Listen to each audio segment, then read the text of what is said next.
바벨탑의 교훈. 오늘 바벨탑 사건을 통하여서 하나님께 주시는 은혜를 함께 나누고자 합니다. 이 바벨탑에서는 꼭 등장해야 될 인물이 성경에는 직접 나와 있지 않습니다만은 리모롯입니다. 우리 함의 자손들 할 때 소개를 시켜드렸었고, 왜냐하면 이 바벨탑 사건의 주동자, 배우 인물이라고 말씀드렸습니다. 모든 역사가들도 성경학자들도 그렇게 보고 있습니다. 왜냐하면 이 니므롯이 오늘 나오는 이 시날 평지, 시날이라고 하는 도시를 세우고, 또한 아까, 또한 바벨, 또한 아수르의 수도였던 니느웨, 이런 주요 도시들을 건설하게 됩니다. 그래서 도시 국가의 최고 권력자가 되기도 하죠. 이런 고대에 어마어마한 일을 하게 되는데, 하나님의 입장으로 봐서는 배반자다, 그렇게 보고 있습니다. 직접적으로 이야기하고 있지는 않지만 그의 이름은 건강하다, 또한 힘이 세다, 그런 뜻도 있지만 또 하나는 배반하다, 배신하다, 그런 뜻이 있기 때문에 그렇습니다. 아마 처음 영웅이었듯이 영웅으로 등극해서 많은 사람들의 인기를 한몫에 받을 때 남을 배신해가지고 아마 최고 권력자에 올랐던 것 같습니다. 그리고 사람만 배신하는 것이 아니라 결국은 하나님까지 배반하는, 하나님을 떠나게 만드는 이런 안타까운 모습을 보게 되죠. 그래서 이 바벨탑이 왜 중요한가 하면, 이 바벨탑에서 끝나는 것이 아니고 바벨론이 등장합니다. 아이러니하게도 북이스라엘은 아수르, 다 이 니므롯과 관계 있습니다. 이 아수르에게 멸망당하고, 또 바벨론은 어떻게 해요? 남유다를 결국 멸망시킵니다. 그리고 요한계시록에 또 한 번 더 등장하죠. 음녀와 같이 타락한 세상, 적그리스도와 같은, 특별히 하나님의 백성들을 핍박하고 억압하는 그런 나라, 또한 그런 것으로 등장하고 있습니다. 마지막에 또 한 번 그 환난과 어려움을 가져다 주는 그런 대표적인 그 모습으로 등장하고 있지요. 그래서 이 바벨론의 흐름이 계속 이어진다. 하나님을 대적하는 이런 세상의 권력들을 나타나고 있다는 것입니다. 그래서 오늘 본문을 통해서 함께 나누어 보도록 하겠습니다. 왜 니므롯인가 우리 생각하게 되죠. 그래서 직접적으로 성경에는 그런 말 없는 것 같은데 그렇게 말씀하시는 분 있을 것입니다. 그래서 오늘 분명히 하나님 앞에서 뛰어난 사냥꾼이다, 처음 영걸이다, 영웅이다, 그렇게 좋은 표현입니다. 성경 봐서 너무 좋은 평가인 것 같으나, 우리 하나님 앞에서 하면 얼마나 좋은 말입니까? 고신대학교의 표이기도 하고, 코람데오, 하나님 앞에서 정말 하나님이 앞에 계신 것처럼 그렇게 두렵고 떨리는 마음으로 신앙생활을 해야 한다, 그거죠. 그래서 여호와를 경외하는 이런 신앙을 이야기하고 있습니다. 정말 가장 대표적인 신앙 아니겠습니까? 이렇게 긍정적인 부분도 있지만 우리 한국말이 좋은 거는 정말 대단한 것 같아요. 어지간한 성경이 다 해석이 됩니다. 그러나 부정적인 또 표현이 있거든요. 보통 어디 어른 앞에서 눈을 치켰더냐고, 어디 어른 앞에서 눈을 부릅떠냐고, 이런 그 표현도 쓰지 않습니까? 그러니까 하나님 앞에서 어떻게 해요? 눈을 치켜들었다, 눈을 부릅떴다, 도끼는 떴다는 것이에요. 이건 다른 말로 뭐겠습니까? 반항하는 거죠. 하나님께 반항하는 사람이었다. 정말 뛰어난 인재였지만 어떻게 해요? 하나님께 반항하고 하나님을 대항하는 이런 사람이었다는 것을 나타내주고 있습니다. 한국말 아니면 좀 쉽지 않겠지요. 한국말로서 잘 알 수가 있습니다. 그런 대표적인 인물 되겠습니다. 아니 바벨탑 쌓았다고 무슨 하나님을 대적하는 건가? 그렇게 생각할 수도 있겠습니다만은, 이 바벨탑은 하늘에, 내가 하늘에까지 닿게 하자, 하나님과 맞짱 한번 뜨자는 거죠. 하나님과 맞짱 뜬 그런 사건이 되겠습니다. 정말 어마어마한 일을 하게 되는 거죠. 이 고대 때, 이 고대 고대 웅장한 건축물을 하는 것은 다 석조 건물로 되어 있습니다. 대부분이. 어마어마하게 큰 걸 하려면 석조 건물로 했죠. 대표적인 것이 피라미드이지 않겠습니까? 이집트 피라미드이 있었고 또 남미에도 또 피라미드이 있거든요. 중남미에도 피라미드이 있습니다. 그리고 지금 뭐 신할과 같은 이런 이라크 지역에도 유사한 게 있습니다. 바벨탑과 유사한 게 있습니다. 그것을 지구라트라고 하는데 이것은 돌이 아니라 벽돌을 사용하는 이게 아주 특별하지요. 보통 돌로서 하는데 벽돌로 한다. 이것은 왜 특이하다라고 하는가 하면 돌이 대단합니다. 튼튼하고. 그러나 돌로 하려고 하면 시간이 어마어마하게 걸려요. 또 안전사고가 어마어마하게 많이 일어납니다. 위험하기도 하고 중노동이죠. 그리고 그 돌을 먼 돌산에서 깨서 그 돌을 뜬다고 이야기하죠. 깨가지고 그것도 운반해가지고 하는데 그러니까 돌로 건축하려고 하면 피라미드라든지 이런 건축하려고 하면 최소한 몇십 년, 몇백 년 걸립니다. 몇백 년 걸리는 것도 있습니다. 몇십 년 걸리죠. 이렇게 시간이 어마어마하게 오래 걸리는데 그러나 돌이 아니라 오늘 등장하는 것은 뭐겠습니까? 벽돌로서 짓는 것입니다. 아주 독특하지요. 그러니까 기술력이 그만큼 발전했다 그렇게 볼 수가 있겠습니다. 벽돌을 하려고 하면 구워야 됩니다. 그래서 불을 자유자재로 사용할 수 있어야 되고 또 하나는 벽돌을 만들려고 하면 그 평지에 흙이 많지 않습니까? 흙은 많은데 흙만 가지고 되는 게 아니죠. 물이 공급돼야 되는데 조그마한 집을 짓는 데는 몇 개 안 해도 되겠지만은 이것은 대규모 공사입니다. 벽돌을 수백만 장, 수천만 장 들어가야 되는 이런 공사거든요. 그러니까 이렇게 어마어마한 벽돌을 지으려고 하면 풍부한 물이 있어야 됩니다. 그래서 물을 관리할 수 있는 관계 수로가 확장되어 있는 것이죠. 그러니까 과거에는 정치를 치수라고 했습니다. 물을 다스리는 것이 정치다. 아무리 정치하고 좋은 말 해도 어떻게 해요? 홍수 한 번 나면 불만 터져 나오는 거죠. 가뭄 한 번 생기면 원망불평 나옵니다. 그러니까 요 물 관리만 잘해도 절반 먹고 들어간다는 거죠. 정치가. 그 정도로 쉽지 않은 것인데 이렇게 관계 수로를 확장하고 해서 아마 큰 댐은 아니라 할지라도 큰 저수지라든지 이런 것을 활용해 가지고 물을 마음껏 사용할 수 있는 이런 기술들이 있었던 것 같아요. 그러니까 벽돌 만드는 기술, 그것도 대량 생산하는 이런 정도 같으면 어마어마한 기술력이겠습니다. 그리고 물을 통제하고 관리할 수 있는 이런 것을 가지고 있었기 때문에 어마어마한 거죠. 이 당시만 해도 물만 관리할 수 있다. 그래서 이것은 대단한 그 집권층에 있습니다. 왜냐하면 중동 보시면 알겠지만 중동에는 물만 있으면 진짜 살기 좋은 곳입니다. 그리고 물만 있으면 다 되지요. 그런 좋은 조건과 환경, 물이 부족한 것인데 물까지 이렇게 자유자재로 활용할 수 있는 그 정도 기술력과 문화가 있었다. 그래서 도시를 형성하게 되었다. 정말 대단한 거죠. 이런 기술을 가지고 이런 역량을 가지고 하나님께 영광 돌렸으면 얼마나 좋을까요? 근데 사람은 참 희한하지요.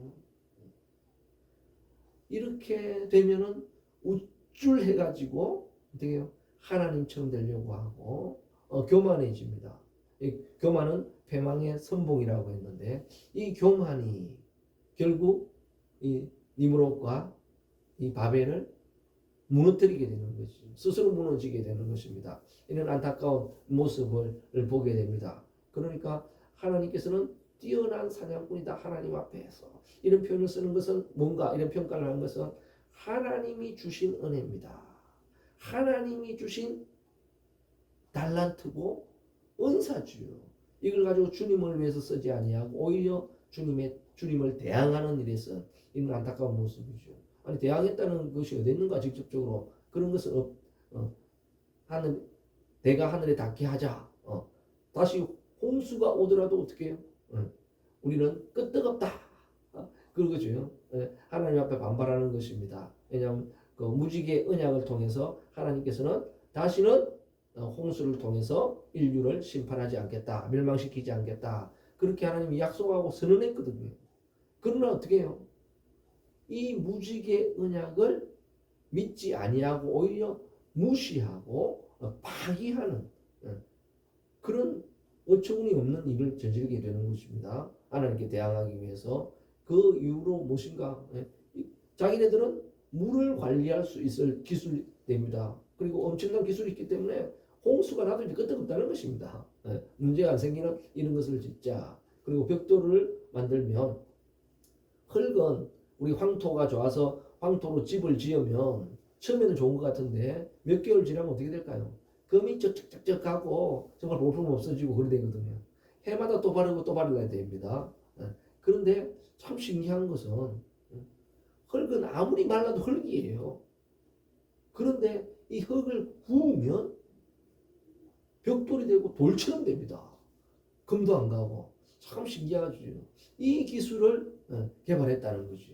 이것도 대량 생산하는 정도로. 이게 보편적인 벽돌입니다.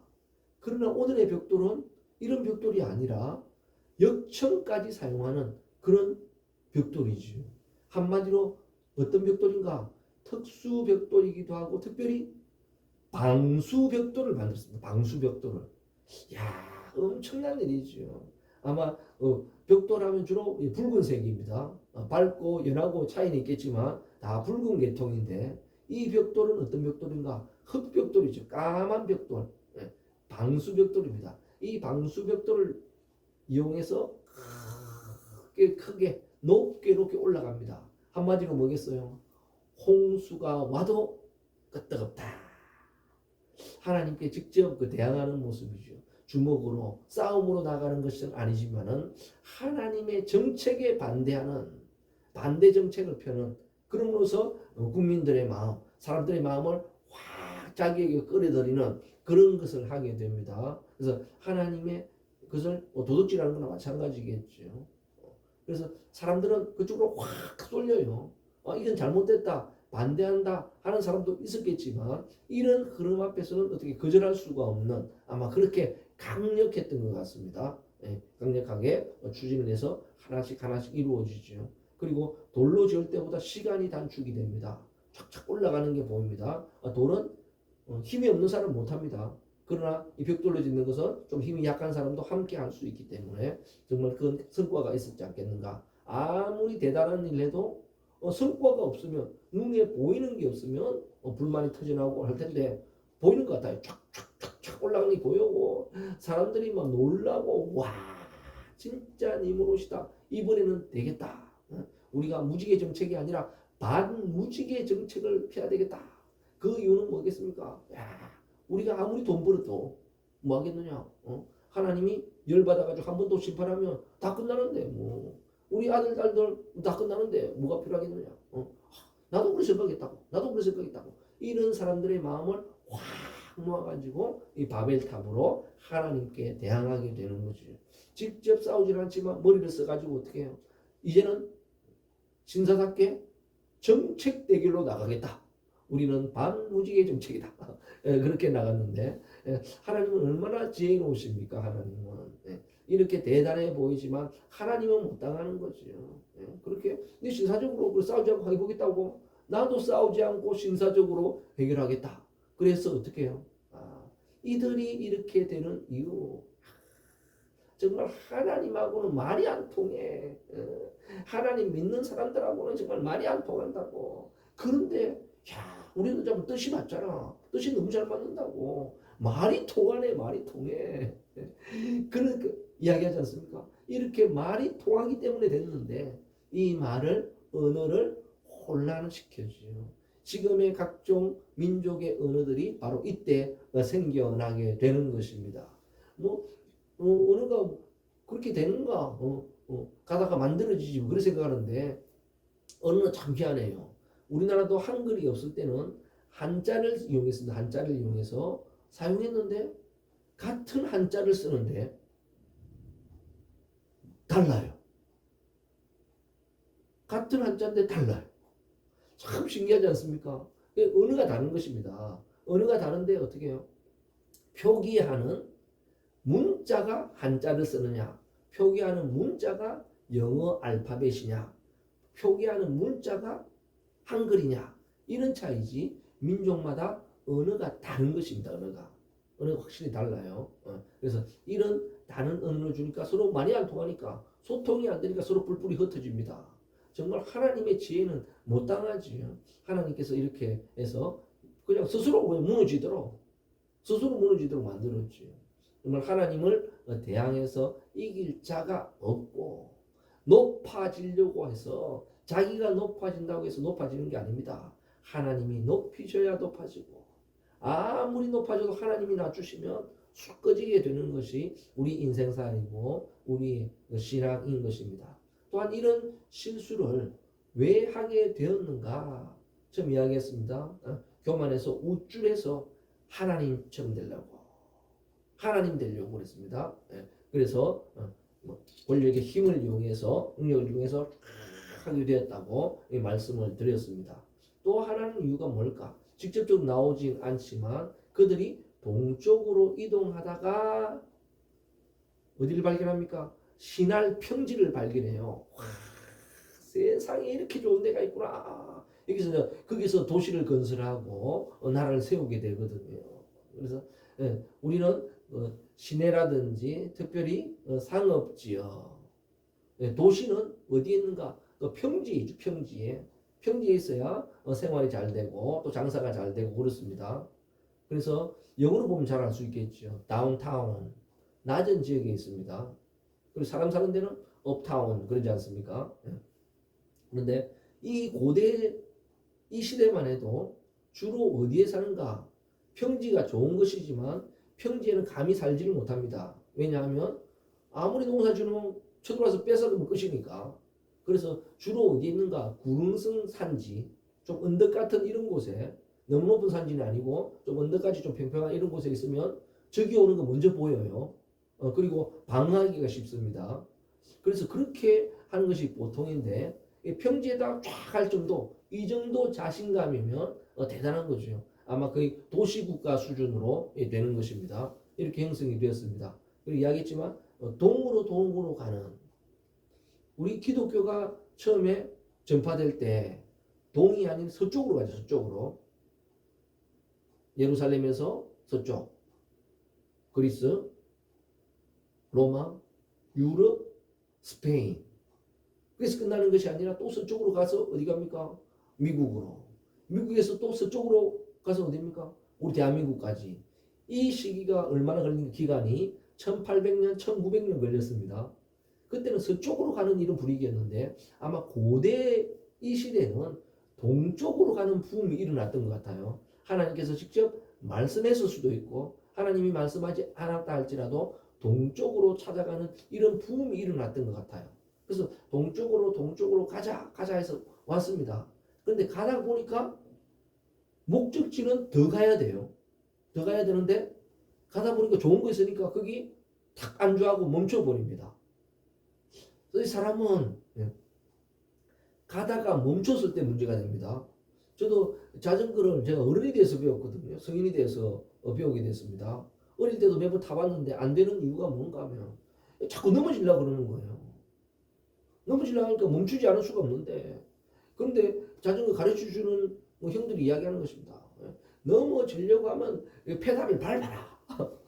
아니 넘어지는데 어떻게 밟냐고. 그래서 끝까지 제가 끝내 못 배웠는데 방법은 멈추는 순간 넘어집니다. 멈추는 순간. 다윗 왕도 전쟁에 나가서 백전백승하던 그런 왕이었는데 전쟁을 멈추고 왕궁에 쉬다가 범죄하게 되고 실수하게 되는 이런 것을 보게 되지 않습니까? 그래서 이 니므롯과 그와 함께하는 사람들이 동쪽으로 가면 하나님께서 주시는 그것까지 가야 되는데 가다가 좋은 게 있으니까 혹 하고 와 여기다 하고 딱 머물러 버린 거죠. 그럼으로써 또한 이런 실수를 하게 됩니다. 반대로 셈의 후손, 특별히 욕단, 지난번에 한번 말씀드렸습니다. 욕단은 멈추지 아니하고 지나고 또 지나고 또 지나서 어떻게 해요? 결국 동쪽 산에 이르렀더라. 그 한 구절 두 구절이지만 얼마나 대단합니까? 우리의 인생이, 우리의 신앙이, 우리의 기도가, 우리의 헌신이 가다가 멈추는 순간 우리도 좌절할 수 있고 우리도 넘어지고 실수할 수 있습니다. 힘들고 어려워도 좋은 방법은 더 좋은 방법은 힘들어도 페달을 밟는 거지. 힘들어도 멈추지 않고 오늘도 움직이는 것입니다. 왜? 우리의 신앙은 멈추지 않습니다. 참 우리 심장이 대단한 것 같아요. 심장이 100년을 살면 100년 동안 한 번도 안 쉬고 가는 심장이. 심장이 충격을 받아서 한번 딱 멈출 수가 있거든요. 그럼 죽는 것입니다. 이 심장이 딱 멈추면 자기 스스로는 깨어날 수가 없어요. 강제로 충격을 줘가지고 심장이 다시 뛰도록 만들어야 됩니다. 참 신기하지. 이와 같이 우리의 신앙도 멈추지 아니하고 나아가야만 한다는 거지. 우리 바벨탑 사건을 통해서 교만이 패망의 선봉이었고 또 하나는 이렇게 잘하다가 멈추는 순간 넘어진다.